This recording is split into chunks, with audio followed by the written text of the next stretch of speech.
The Fantasy Profits. My name is Rob Skudik. Thanks for joining me today. I've got Christian joining us today, and adding to the team, we got Ryan. Ryan, thanks for joining us today. First time on the Fantasy Profits. Thank you, guys. So today we're going to do a video. It's going to be our early booms and busts of 2018. Yeah, we're really excited about this. These are actually players I think we've talked a lot about. We're really confident about. You know, we're saying at this point in the year a lot that things are going to change and that lots of things are going to happen between now and then. But of all the players that we've talked about in this offseason, these are the players we are by far the most confident in. And so we're excited to talk about that. But we're also excited to have Ryan on board, and hopefully he can take a little work away from us and have us talk less on screen so we don't mess up quite as much. But I guess you're going to get started whenever you want. If you guys have anything to say before we get started, I don't really. Yeah, well, we're sitting here in early May, so as we know, a lot of things are going to change. Rookies will get to camp, there'll be injuries, you know, and so the one thing I realize in fantasy football, you have to be flexible. You know, yes, you have to have a plan, but you can't be so rigid in that plan that you're not allowing for flexibility and new information to come in. So we're putting this video out now. We'll probably update this again a month from now. And the other thing that we want to say today, when we talk about early booms and busts, it's not just how they perform on the year that determines if that's a successful pick, a boom or a bust, but it's also where you take them in the draft and how much you had to pay for that guy. So these are some of the factors. There are some players that, you know, we might call busts. It's not that we think they're going to have a bad year per se, but where they're taken or the fact maybe that they're overhyped, we feel is going to fall into that bust category. Yeah, exactly. That's what we talk about, you know, getting your best bang for your buck. That's really what we're here all about. You know, you can manage with some not the greatest player. You can have maybe not the best tight end or not the best quarterback or something, but what really matters is your team as a whole. So we're trying to make efficient picks here and not just stick according, I guess, so the ADP script, you know. So I believe you, yeah? A lot of my booms and busts are going to be coming from average draft position. A lot of the big names that we really don't see performing the way that they performed in the past, and a lot of the booms are going to be guys like you may have not have heard the names. You may have heard the name. They've had a couple of down seasons, but you're going to get a really good price for the players that I'm looking at with my booms. So you might be able to get a guy in, say, the 12th round that you could really pay down for, but he's going to perform at the level of a starting quarterback or a running back 1 or 2. Yeah, exactly. All right, so I think you're up first, Rob. You got the first bust. Okay. So before I get into my first bust of 2018, first of all, we want to hear your comments. We want to get feedback from you guys. You're not going to agree with all of our picks, and that's okay. One, here's what we'd ask for you. Before you rush to judgment, wait and see how we do this year. With that said, we want to see comments. And the first bust that I have that somebody may disagree on is Derrick Henry. So we look at Derrick Henry, running back for the Titans. He's 6'3", 247 pounds, a big, physical, bruising back. Now, many think or have thought that this year he's going to have the breakout year, right? And I did for a while too. I thought, okay, finally DeMarco Murray's out of the picture. This guy's going to really excel. Last year I was big on this guy. In fact, last year I felt like he was underused. But there's a few things that have kind of changed my thinking. Now, last year he had a decent year. If you look back at his numbers, he had 744 yards rushing and 5 TDs. With DeMarco Murray gone, him getting a majority of the carries, you should have a breakout year. But here's my concern. One, if you take a look at year 1 to year 2, he had a drop in production. As a rookie, he had a yards per carry of 4.5, went down to 4.2. He had 2 less catches last year in the passing game, and that was with 1 more game played. But for me, the biggest red flag and why I think he's going to be a bust this year is a sign of Dion Lewis. And so for me, that really begs the question. Last year, the Titans really seemed hesitant to use him more, even though DeMarco Murray was clearly ineffective and washed up at that point. It appeared that Henry was far and away the better and more effective back compared to Murray, yet the Titans were really reluctant to use him and to commit to him last year. Now this year they bring in Dion Lewis. They signed him, I think, for $5 million per year, I believe it is. Mm-hmm. I think another thing that's concerning for me is how aggressively the Titans pursued Dion Lewis and then went after him. And so I think that really kind of hurts his ceiling at this point. So I looked at statistical breakdown last year's yards per carry, where he's at, and some people would say, well, he went from 4.5 to 4.2. Is that really that much of a decrease to be concerning? But I want to add something to that. If you take a look deeper into the stats and look, there's something else that's concerning. Last year he had 2 touchdown runs. He had one that was 72 yards, another one that was 75 yards. Both of those runs were very similar situation. It was late in the game, under a minute left. He was brought in to basically pound the ball and run out the clock, right? So the defenses had 9 men in the box trying to stop the run. And what happened is once he got through the initial line of scrimmage, he broke and went the distance, okay? And so those 2 runs of 72 yards, 75 yards really inflated his statistics. If you take those 2 runs out of there, okay, you look at it, that leaves him with 174 carries for 597 yards for a woeful yards per carry of 3.43. Now, I know some of the arguments that people would make, well, that happens. My first bust. With the boom and bust this year, I decided to go a different route. I went one quarterback, one running back, one wide receiver, or pass catcher. My first bust is actually Andrew Luck. Now, a lot of people are going to say, yeah, Andrew Luck, obviously he didn't play last year. Who knows his health? There's a lot of questions there. But even if Andrew Luck plays 16 games this year, everyone is projecting this guy to be a top 10 quarterback. You look at his production from years in the past, he's thrown for over 4,000 yards 3 times in his career. He's had 270 yards per game. But at the same time, he's getting sacked at a crazy rate. That offensive line just cannot hold up.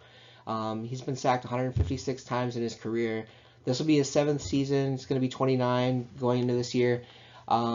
He's just not there. He doesn't really have the weapons around him. Throwing the ball 38 times a game on average over his career, Andrew Luck just does not seem to be able to hold up, and he's broken down over the past 2 seasons. 3 years ago, he only played 7 games, and then the 2016 season, he got injured in the last game, and then everyone's saying he was going to be back for the first game last year, and we obviously seen what happened there, and now we're looking at Andrew Luck as a top 10 guy. I don't foresee him even being a viable starter in 16-team leagues. Yeah, I tend to agree with you. I think he's going to have a decent year, but I think he's going to be overvalued. A couple things out there that I think are concerning. I was actually sharing this with Christian earlier today. A couple years ago, a company went out and did some sabermetrics. They broke down the statistics, and they looked at all the quarterbacks in the NFL and every throw that they made, and they looked at all the balls that should have been intercepted but weren't.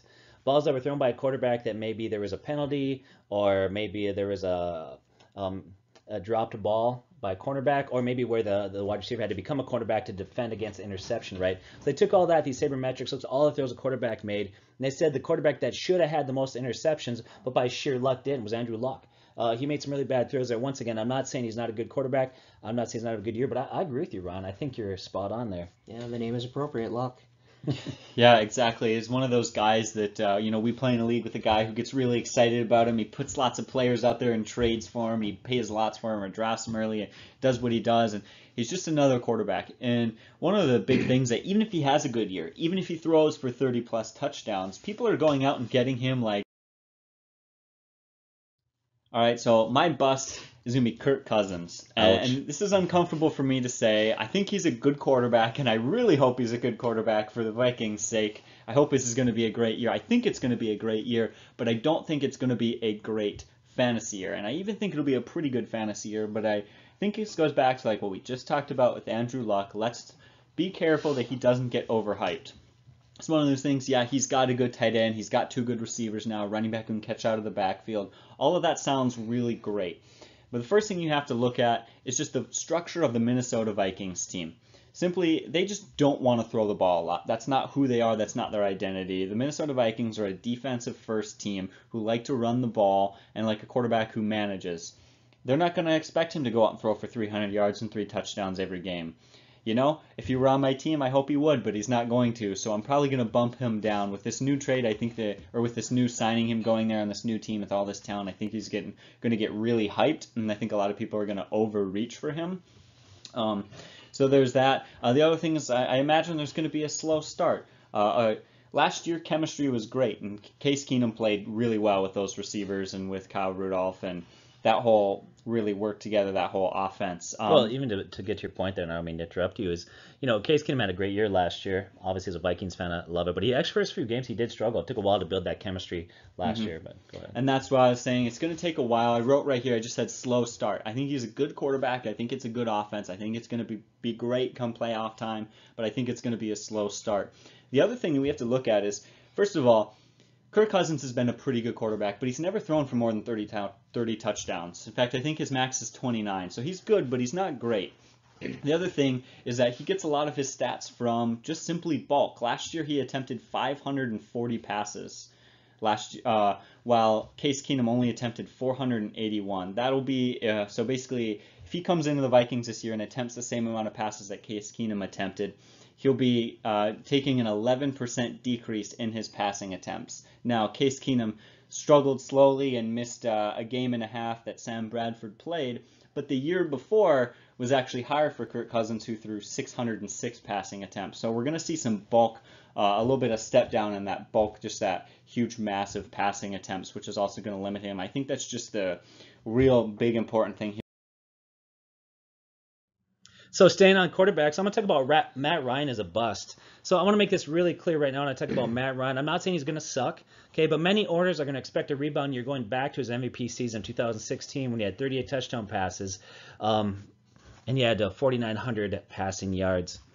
Because this he's going to go too early. So that's what's going to make him a bust. Don't expect him to rebound to his 2016 year for many reasons, okay? Now, if you followed us last year, if you followed FFP at all, you looked at our preseason rankings and videos, we cautioned against expecting Matt to have a good year. Okay, we said he was going to disappoint, and we were spot on. We said don't take him early and don't overpay for him. In fact, here are our exact words. I went to our website. I took this right off of there, and here's what we said last year, the start of the season, about him. 2016 was an aberration. It was the first time that Matt had a quarterback rating over 100 his entire career in 10 seasons. It's only the second time he had over 30 touchdown passes. That's somewhat concerning when you consider the weapons that he had around him consisted at one point of Roddy White, Tony Gonzalez, and Julio Jones. So besides last year, he's routinely underachieved. You also have to consider the fact that he lost offensive coordinator and quarterback guru Kyle Shanahan, who left for the 49ers. So I would say don't be pressured to take him early because last year he had a bump year. That's what we had stated. Going into this year, I do expect he's going to do better than he did last year. Last year he had a terrible, terrible drop-off. We expected it. I have to admit, I didn't even expect him to fall off that badly. I do think a little bit of a rebound. I think he'll finish here with about 22 to 24 touchdown passes. Not bad, but not a great pick. Don't overpay for this guy. Don't overreach for him. I think he sits around the quarterback range of 12 to 18, depending upon your scoring system. So that's my take. That's a guy that I think is going to be a bust. Actually, you know what? You have him in the 12 to 18 range. My initial rankings, I have Matt Ryan outside the top 20. I did bump him up a little bit with this Calvin Ridley draft. I think that, as you'll see later on in the video here, I do think Ridley takes some targets. Austin Hooper takes a step forward, and they have Devontae Freeman and Tevin Coleman in the backfield. Julio Jones is a huge name, one of my favorite players, but I still agree with Matt Ryan. I don't think that he's going to make that starting viability in most leagues, and he might not even be a bye week fill-in for you at that point. And so definitely, I did go back and watch your video, and I agreed last year with Matt Ryan as a bust. I think right now he's the highest paid quarterback in the NFL. I think he's a guy that he's a quality quarterback undoubtedly, but I've felt for years this guy's overrated. Yeah. My second bust, you're getting it from both sides here. I know. Guys, you're killing me. You're getting it from both sides. My second bust is Dalvin Cook. Especially a lot of Minnesota fans, and that might be part of it, is that I am in Minnesota, is that Minnesota fans just love this guy. Minnesota lost Pat Shurmur over the offseason. He went to the New York Giants. Pat Shurmur is a running offensive coordinator. He loves to pound the ball, especially inside the red zone. 6 most red zone rushes over the last few years by Pat Shurmur offenses. And Latavius Murray last year and Jerick McKinnon, they did very well. But that being said, Latavius Murray is still there. I don't think he's going to just fade off into the shadows. They paid him a lot of money. He's there for a reason.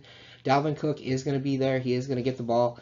But he's not going to be able to run at the clip of 18 rushes per game like he was having last year. He in 4 games last year, he had 74 rushing attempts, 354 yards. That averages about 18.5 rushes per game, and somewhere around the range of 87 rushing yards per game.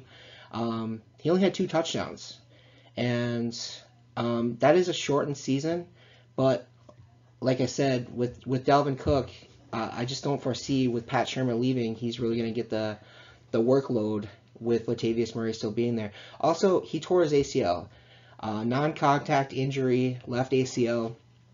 With guys that tear their ACL, the first tear is typically the worst.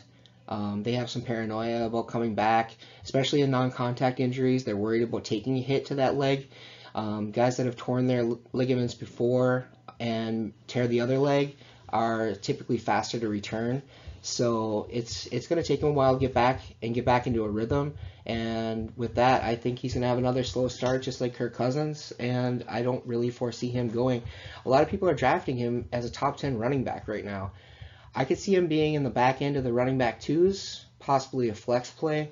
He's going to get a lot of rushes in Minnesota because they do play defense. They love to pound the ball on the ground. But I see Murray taking some of that work from him, and he might be skeptical to just let it loose. Yeah, good points. I guess I have a little pushback there. I hope you're wrong. In fact, I think when we look at it, was through the first 4 games, he had the 3rd most yards per scrimmage in an. All right, now we're on to my second bust. This is Kareem Hunt. I can already hear people screaming in the comments. Everyone calm down. Everyone just take a second and listen to what I have to say before you get mad at me. Biggest thing that I want to say, 90% of this comes from average draft position. The biggest reason I think he's going to be a bust this year is I think he's going to get drafted in the top 4 players in the first round very often. I think he's going to get drafted in the first half of the first round a ton. And I think that he's a good running back, but I have some concerns that for me say, okay, maybe early 2nd round, late 1st round, a little bit further back from there. Just some issues that I have with him. Like I said, I just think he's going to be drafted way too early. And when you're making, a first half of the first round draft pick, you can't afford to get that wrong. I think that he's just going to be a little bit overvalued. So here are my reasons. First off is just a bad offense in general. Their offensive line is okay, but they don't have a quarterback. I don't like Patrick Mahomes. I don't like running quarterbacks. I don't think that he is a great passer. I know that other people completely disagree with me. I think that he has a good future in the NFL, but where he's at right now throwing the ball is just not where I'd like to see him be at. Additionally, they don't have any great wide receivers. They've got Travis Kelce at tight end. Okay, that's fine, but they don't have a receiving core that I'd be particularly happy with. So I have a bad feeling that teams are going to be able to stack the box a lot against Kareem Hunt, that they're going to be able to put a lot of pressure on him. So that's one knock that I have on him. Last year when they had Alex Smith, he went through a 6-game span where he averaged only 53.5 yards per game and didn't score a single touchdown. A stretch like that terrifies me because the running back position is so simple. It shouldn't change that much from week to week, where you can be a dominant running back one week and just be horrible the next week. It was a very bad stretch that makes me very nervous as to see, is that the real Kareem Hunt? Probably not, but it also tells us something about that offense. And then finally, Spencer Ware is back. Last year, Spencer Ware was supposed to be a very good running back. I don't think that Spencer Ware is going to take that job and be the man in Kansas City, but he'll sure take some time away. He will sure take some carries and some catches away, which will also limit Kareem Hunt's ability, especially if he starts to play worse. So my next bust pick is going to be Lamar Miller. So if you look at Lamar Miller, a couple years ago I was really big on this guy. He looked when he was in Miami that he could have a phenomenal career, but he went over, signed a big contract, came to Houston, has really struggled. He's had a statistical decline every year since 2014. If you go back to 2014, that year, his yards per carry were 5.1. After that, it dropped to 4.5 to 4.0, and then last year, a career worst 3.7. Every year, we've seen a decrease in his stats. Now, if you watch the Texans get last year, I watched a few games, I took a look at it. One thing you noticed, he really looked slow. He lacked explosiveness. Now, when he was in Miami, one of the things that the coaches said, people kept saying, well, he's so effective, he's doing so well, why don't you involve him more in the offense? And a lot of the coaches said that they felt like he couldn't handle the bigger workload. They felt like he was a smart back that, for whatever reason, he just excelled if you limited his carries and touches. Well, that would appear to be the case. They appear to be like they were accurate in that assessment of his game. As they've increased his carries, it's decreased his production. And that's exactly what we've seen at this point. But for me, what really might be the death blow for him, and why I really think that he's going to be a bust this year, is the play of D'Onta Foreman. Foreman last year, the running back for him, really looked good. In fact, he was really starting to look good, hit his stride. They're moving him. He was getting more carries. He was getting more involved in the first-team offense, getting comfortable in the NFL just prior to before injuring his Achilles heel. Killing his injuries heel, yeah, whatever no. that is. So thank you for mocking me. So anyways, yeah, he was looking really good prior to that injury that took him out. In fact, if you look at that, the game that he got injured when he finally tore his Achilles heel and he was out for the year, Foreman was having a huge game. He had 10 carries, 65 yards, 2 TD. He had 3 catches for 15 yards. He's a big physical back at 6 foot, 235 pounds. This is a back that can handle 20, 25, 30 carries per game. going back to watching the games last year, not only did Lamar Miller look slow and lack explosiveness, but Foreman looked like the much better back. He looked powerful, he looked explosive, he cut hard, he looked great. So here's what I would say. Now, we know Foreman is coming back from an injury, so there are question marks there. We'll have to see how he recovers. Right now, it sounds like he's making good progress on that injury. Don't overreach and don't overpay for Miller. And if you do draft Miller, you must handcuff him with Foreman. At this point right now, I've got Foreman a little bit ahead of him on the rankings. I got Lamar Miller just below him, although that might switch depending upon the recovery of Foreman at this point. So, well, I completely agree with you. In fact, I feel like it's almost backwards. For me, I'm going to be drafting Foreman and handcuffing him with Miller. Well, that's exactly what I'm saying in our rankings. Yeah, they're flipping them, so I would agree. This next one hurts me. He's actually one of my favorite players in the NFL. My final bust is Julio Jones. A lot of the things about Julio Jones can be repeated with the whole Kyle Shanahan leaving. Over the last 3 years, he's just declined in receptions, yardage. He's never really been a big touchdown guy, but his touchdowns have also declined. Julio Jones, now after drafting Calvin Ridley, he's going to steal some targets there on the opposite side. They still have Mohamed Sanu. Austin Hooper is going to take a step forward this year. Devontae Freeman coming out of the backfield. Tevin Coleman. Julio, every year it seems that we hear we're going to get him targets in the red zone, and every year that doesn't happen. He's one of the most athletic, best hands in the NFL, but at the same time, the targets are just going to be spread around a little bit too much for me. I've actually seen Julio Jones going in the top 10 first round in a lot of drafts, definitely within the first 5 wide receivers. And for me, he is probably at the back end of the wide receiver 2 range.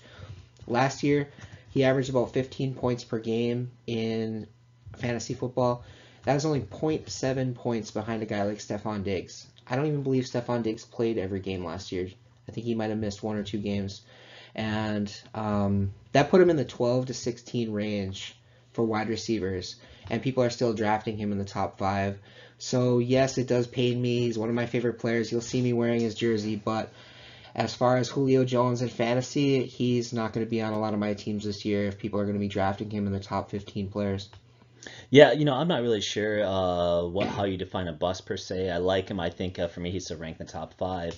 But you are right. He's been kind of a perplexing wide receiver. He's big. He's physical. He's got a huge body. I think he's at 6'3". A guy like that, you think would get more touchdowns, but for whatever reason, he's never been a big touchdown guy. Mm-hmm. I think another thing that's hurting him statistically is that defense for Atlanta has been much improved, mm-hmm. which I think a lot of his statistics, if you go back years where, the fact they were playing from behind, they had to throw the ball a lot, mm-hmm. they had to score over 30 points a game just to win a game. They don't need to do that now. The defense taking that step forward. Well, in the season, 2015 season, he had 136 receptions, 1,872 yards, 8 touchdowns. After that, the next season, he only played 14 games, 83 catches for 1,409. Had you spread that out over... All right, now we're talking about my final bust, Christian McCaffrey. This one's disappointing. I got to be honest, I was a bit wrong last year. I was hyping Christian McCaffrey. I really liked him. But you know what? Just put simply, he wasn't getting it done in the run game.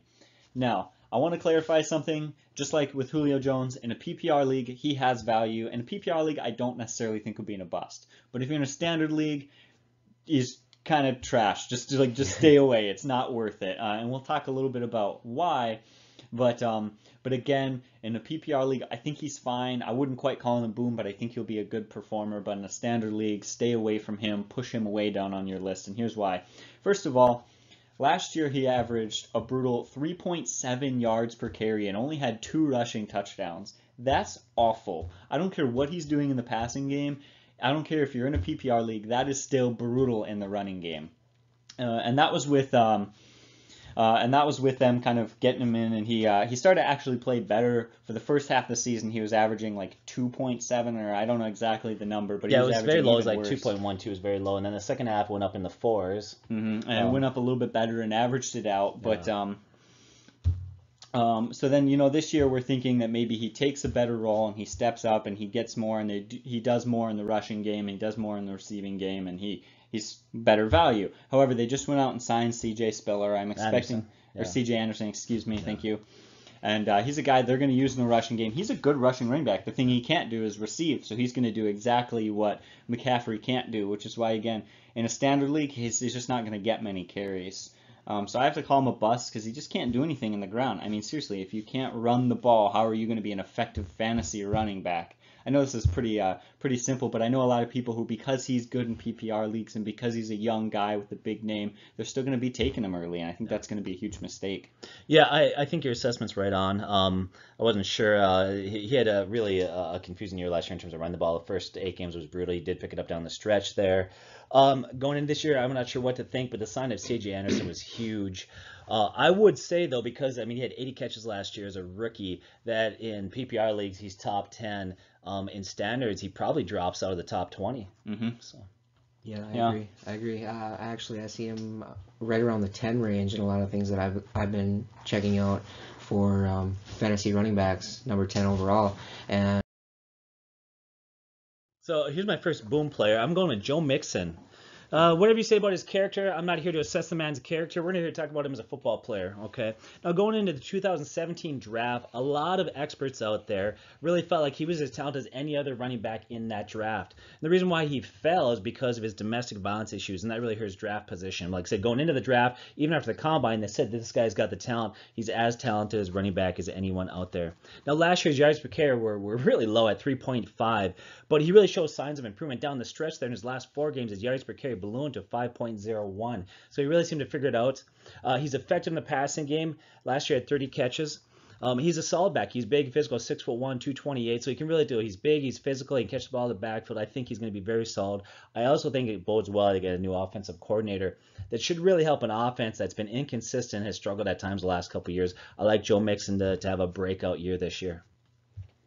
Any thoughts, guys?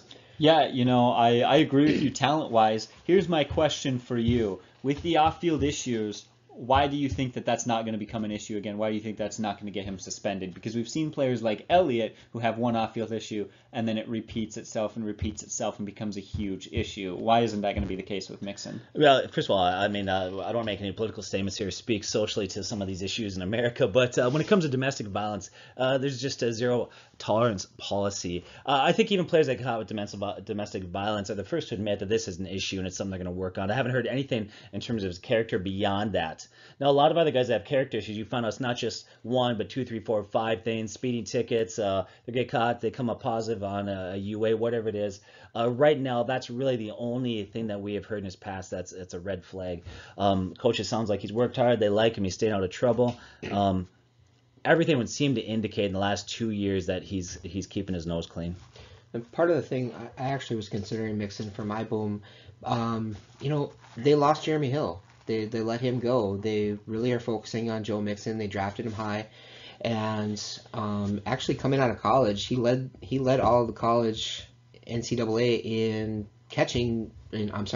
receptions his senior year, or his last year in NCAA. So as for PPR, he's going to have a little bit higher of a ceiling, but I agree that the workload is his. It's his to lose, and he's going to have a lot of volume this.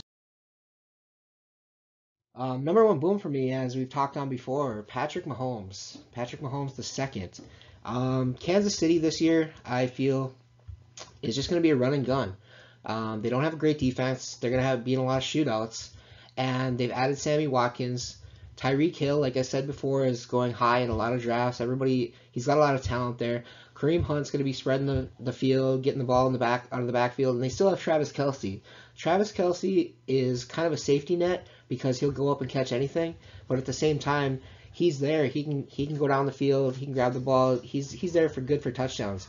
Now, Patrick Mahomes, the Chiefs took him 10th overall in the draft in 2017. They moved up to get this guy, and they had a number 1 fantasy quarterback in Alex Smith. They let Alex Smith go this year with the thought of Patrick Mahomes coming in and taking over this team. He had great flashes last year in the preseason. He did only start 1 game, so we have a very small sample size, but in that 1 game, he threw 22 of 35, 282, no touchdowns, 1 interception, and ran for 10 yards. In his last year in college, this guy had 63.5% completion passing. He averaged 420 yards a game. he threw for over 5,000 yards and over 40 touchdowns in only 12 games. So Mahomes has a giant arm. He's tossing the ball 40, 50 yards from his knees, and he also can rush, and that's just going to be a threat. Dual threat quarterbacks are high in fantasy, and I think this guy, as of now, is being drafted outside the top 16, but he could easily jump into the 12, possibly even the top 10 range, and should be a starter in most leagues. All right, you have anything to say about that? I like the kid. I mean, a lot of people forget he was a first round, I think, 10th overall pick. They moved up in the draft to get this guy. Come out of the combine last year, but he fell hands down. He was the number one guy. I like Patrick Mahomes, but that depends upon where he's drafted. I wouldn't put him in the top 10, but I definitely think he's a guy that you could roll the dice with, maybe 15, 16 range as far as the quarterbacks go. I do think he has good weapons around him, but I'm the type of guy that typically plays it close to the vest, so I'm probably going to put my investment in a veteran running back or quarterback that I have more confidence in. But I don't have anything really concerning regarding his year this year. So.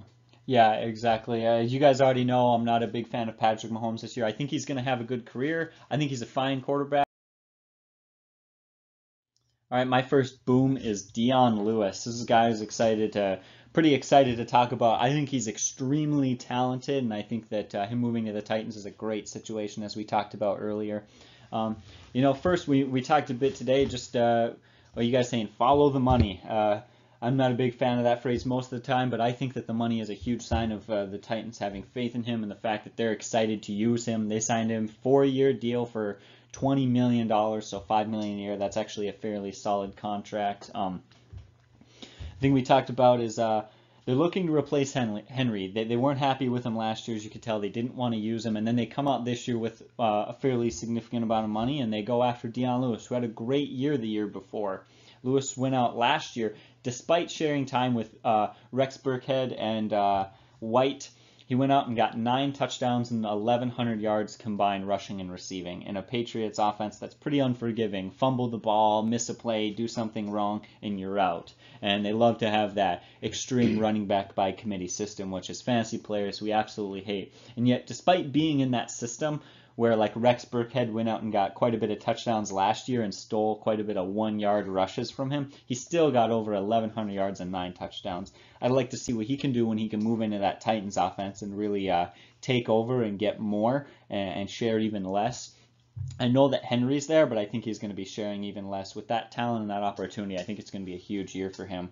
I don't project him to be a great number 1 fantasy running back, but I think he should be a solid number 2 fantasy running back who should make starting lineups by mid-season next year. Yeah, I certainly agree with that. I had Derrick Henry as a bust. Of course, that would obviously put Dion Lewis in that category of a boom player. So. Yeah, I agree. He's definitely, if not an RB2, definitely flex consideration every single week. Mm-hmm. Or even just a good guy to come off the bench. If you have really solid running backs, maybe in a keeper league and you happen to have Le'Veon Bell and Alvin Kamara, or you have insane running backs, he could still come in as a good number 3 guy and play good on bye weeks or play good in case of injury or whatever it might be. Well, to add to your point, like we spoke about earlier, is that new offensive coordinator is definitely a run-heavy guy, and the things that he did with Todd Gurley last year, Dion Lewis does seem to be the guy that could mimic what Gurley did last year. Obviously not the same amount of yards and touchdowns by having another guy there, but... Okay, so for me, my next boom player is Alec Collins. Now, last year, if you followed our videos, we pushed this guy hard on the waiver wire videos, and I was shocked week after week how many owners didn't pick him up. Yeah. How long did he stay unpicked up out there as undrafted? And so I like Alec Collins, and I don't think he's a fluke one-year wonder. I think he's got the makings of a legitimate RB1. Now, if you take a look at last year, wasn't a fluke. He actually did well when he was in Seattle the year before his rookie year. A lot of talk coming out of camp and preseason. They liked the guy. Did well on some spot opportunities for the Seahawks. Kind of surprising he actually wasn't brought back his second year. Now, last year's yards per carry were good. He had 4.6. And he got used more and more in the passing game as the year went on. In fact, if you look at his stats and you break it down, all of his catches happened after week 9 and later. Now, if you take the average amount of catches he had during that stretch and you extrapolate that over 16 games, that turns out to be 41 catches. He had 6 touchdowns last year, and all 6 of those came in his last 7 games. They started to become more comfortable using him in the red zone. He had an excellent college career at Arkansas, and he left his junior year. But I think for me, all those stats, his numbers, we love this guy. Once again, if you watch our videos last year, you realize that we're huge on him. But I think what bodes really well for him and why I think he's going to have a breakout year is that the Ravens didn't draft a running back. And to me, that speaks volumes of the fact that they're saying he's our go-to guy. And so going into the draft, I was kind of wondering, did they feel the way that I feel about this guy? They're going to pick a young running back. They did not. What else is surprising to me is I've done many mock drafts, and this guy's slipping really far down in mock drafts. So you can let him fall far down and grab this guy, which he's a projected starter at this point. I love Al Collins. Yeah.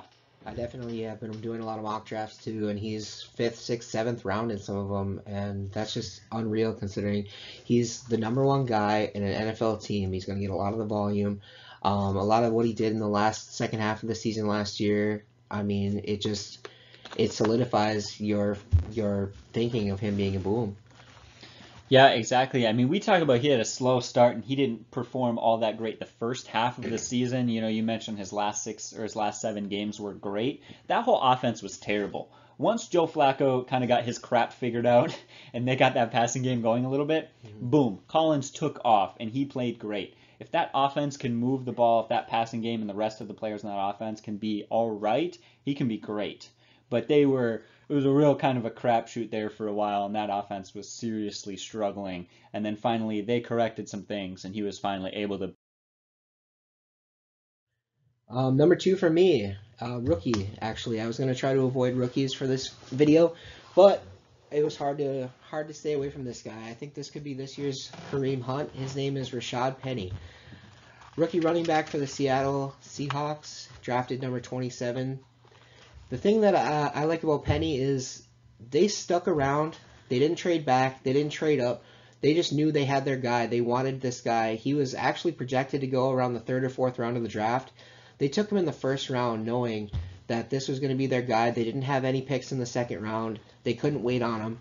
And one of the keys here is Brian Schottenheimer. You look at this as their new offensive coordinator.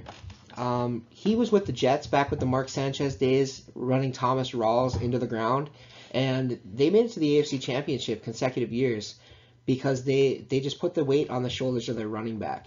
Now, like I've said before, a mobile quarterback does help out a running back. I know they have guys like Mike Davis, they have guys like Chris Carson, J.D. McKissick, but the thing is they drafted him high because they want to put it all on his shoulders, and they expect this guy to be the running back. Now, Seattle's had some problems with the offensive line. They addressed that a little bit. So by the time the seasons get started, I do like his explosiveness. I had it listed. I think he's 5'11", 213. His last season at San Diego State, he rushed for 23 touchdowns, 2,200 yards, and he averaged nearly 8 yards per rush, and that's just insane numbers. When originally he started out as just a backup, he only started 1 game as a freshman. So I really like RISHAAD Penny this year. Like I said, I feel like this could be this year's Kareem Hunt. Over the last 2 seasons, rookie running backs have led the NFL in rushing, and don't be surprised if this year it's a 3rd one. My thoughts there? I have one question for you. What do you know? Because you know more about him than I do. I've heard some things, and I definitely agree with you. What do you know about his pass blocking? And I know that's a weird question, but Seattle has a habit of keeping running backs off the field if they can't pass block. They did it to guys last year, and I'm just curious to see if there's any knocks on him about that. All right, so now we're on to my second boom. I'm going Cameron Meredith. I know this is a guy you guys already agree, so I don't have to worry about you bashing me. Hopefully only people in the comments will be mad at me. But Cameron Meredith is a guy who started to take off. His career really took off last year in that bad Bears offense. First of all, he had a good year. He had 888 yards and 4 touchdowns in only 14 games. So he probably would have broken 1,000 yards. His touchdowns weren't great. But let's remember that he was working with a young quarterback in Mitchell Trubisky who was... No, that was the year before. He was hurt last year. So you're talking about Jay Cutler. Excuse me, which is yes. also not very good, yeah. Thank you. Yeah. And who was also not very good. Yeah, not very good, yeah. And and he played great. And then last year he basically didn't play at all because of his injuries. or his injury. I can't remember exactly what it was. Torn ACL. He was actually ACL. slated to be the starting wide receiver and then got hurt in the preseason. And so everything was on track for him, it appeared, anyways, to have a good year last year. I actually drafted him in our league the night before he got injured. So. Isn't that lovely when that happens? That it's awesome. That was great. But excuse me, sorry for my mistake. Should apologize. So he's working the year before with Jay Cutler. It's not a great offense, but he managed to do pretty well in just 14 games. He was supposed to be a great wide receiver last year, and then he got hurt. We haven't really seen much from him, but I think he's going to really step up. I think the big thing is that he's switching teams, and this is the offseason at this point. A few of you may not know this. I imagine if you're watching videos at this point, you probably like fantasy. You probably already know this. But he just signed a big contract with the Saints. He's just going to upgrade quarterback. He's not going to be working with Cutler or Trubisky. He's not going to be going with some guy who's just there. He's got Drew Brees, which is huge. Additionally, he's also going to be working across from Michael Thomas, who I'm really excited to see what he can do. He won't be facing a number one corner. He won't be facing that star corner getting too much attention. I think this year he's going to break 1,000 yards. I wouldn't be surprised if he got 6 to 8 touchdowns. I think he's going to maybe even more than that. I think he's going to be a huge boom this year. I'm very excited to see what he can do. Another thing is just to simply watch just how talented he is on the field. He's a great route runner with great hands. I don't know if you guys have anything else to say about that, but the only other thing I could say about it is when we're looking at booms here, we got to go back to average draft position. This guy is not on a lot of people's radar, and he should be. He really should be. With a guy like Drew Brees throwing on the ball, Michael Thomas getting a lot of attention, Alvin Kamara. So for me, my final boom player is Ben Roethlisberger. Now, some of you might say, wait a second, a boom player, do I expect to have a huge year? Well, first of all, how do you define boom player? Like I previously said, it's not just how well they do on the field, but where you took them in the draft or how much you had to pay for them that will determine that. Right now in mock drafts, he's fallen way too far for quarterbacks. In fact, in a lot of mock drafts I've been involved in, they're taking, 11, 12 quarterbacks ahead of him. He's fallen the quarterback range of about 12 to 15, which I think is insane. He's been overlooked in many drafts. I think the reason why is we live in a society where it's the newest thing, the flavor of the week. We're always excited about that guy. But I think he's a steadfast guy that you can trust. We get enamored with young quarterbacks like Goff and Watson and Mahomes, and then you overlook somebody like Ben Roethlisberger, who you can just simply trust he's going to put good numbers out. Many people don't realize that since 2012, the last 6 seasons, Ben's per-game statistical average projected out over 16 games turns out to be 31 touchdown passes per year. In the last 4 years, he's averaged 298 passing yards per game. Now you add in a Juju Smith-Schuster at 21. This guy's got a ton of talent. You got Antonio Brown, Le'Veon Bell. He's got so many weapons there. I think safely this guy ends up with 28 to 32 touchdown passes this year for a guy, once again, that's fallen out of the top 10 for quarterbacks. So that's why I think he's a guy that you can let slip, put him on your bench late, and have a stud quarterback, and he costs you almost nothing in terms of where you take him. Yeah, exactly. I couldn't agree with you more. I mean, I don't know if there's any quarterback out there that has such a high floor. I mean, with all of those weapons, even if he isn't an elite NFL quarterback, he's got so many weapons he almost cannot fail. And then with those weapons, of course, he's also got such a high ceiling. I mean, like you said, you should just expect 28 touchdowns from him. Really, that's plus is what we're expecting from him. I wouldn't be all that surprised if this year he actually has a career best year in terms of touchdown passes. So I'm actually going to get into a lot of trouble at home for knocking the Steelers at all, but I want to play devil's advocate for a moment. The Steelers lost Todd Haley this year. Todd Haley he came up with a lot of schemes for Ben Roethlisberger, Antonio Brown, Le'Veon Bell. They also got rid of Martavis Bryant. I mean, one can say that he really didn't help the offense very much. They do bring in James Washington, the rookie they drafted high, I believe 51, somewhere around that range. And they also drafted what could be the future quarterback in Mason Rudolph. So Ben's on his way out. He's talked about retiring. All right, now you're up, Ryan, with Amari Cooper. Yeah, I got too busy talking about all the Steelers. Amari Cooper, my wide receiver boom for the year. Now, people can say Amari Cooper is kind of hit or miss. He's a roller coaster. Last year he was injured. He did have a couple of huge games. But if you go back to his rookie season, over the 2015, 16, and 17 seasons, there were 13 wide receivers drafted in the first round of the NFL draft. Of those 13, only Amari Cooper was the one to do anything in fantasy. He started his first 2 seasons over 1,000 yards receiving. He has been that touchdown guy. And with Gruden coming back, John Gruden coming back as the coach, he's said that offense is going to have to run through Amari Cooper in order for the Raiders to survive. Derek Carr could have a bounce back year. He had a little bit of a down year last year. That offensive line was supposed to be one of the best in the league, and they were just kind of letting people through. They lost Michael Crabtree, and Michael Crabtree can be said to be one of the reasons why Amari Cooper kind of struggled a little bit, is because Derek Carr and Michael Crabtree had a great rapport with each other. But now that he's gone, Cooper is the number one guy that Carr really has that relationship. They brought in Jordy Nelson. Jordy Nelson's kind of on his way out. I don't foresee him taking away too many targets from Cooper. Martavis Bryant's going to be there to stretch the field, kind of take people off of Cooper, so he's going to get a lot of one-on-one. He will probably be seeing number 1 cornerbacks, but at the same time, I've looked at his schedule, and they really don't have too many scary threats. I mean, they're looking at guys like, Kansas City, who was a leaky faucet last year, just letting touchdowns go by, especially the number 1 wide receivers. So Amari Cooper is my guy this year for wide receivers. He's being drafted in the 40s, 4th, 5th round, and I think he could be definitely a top 10, maybe even top 12 wide receiver this year. Yeah, I like Amari Cooper too. I mean, he struggled last year, but I think if you take a look at it, he dealt a lot of injuries. He only missed 2 games, but he often played last year while banged up. He had a bad shoulder, a bad ankle, and then Derek Carr's injuries. Concussion. I think all those. All right, now we're on to Your man crush. to my man crush, SEQUON Barkley, the man. This is a guy I didn't want to put on Booms because it's like, obviously, Christian, he's the best running back coming out of the draft. Why are you going to boom him? And here's why I'm going to boom him.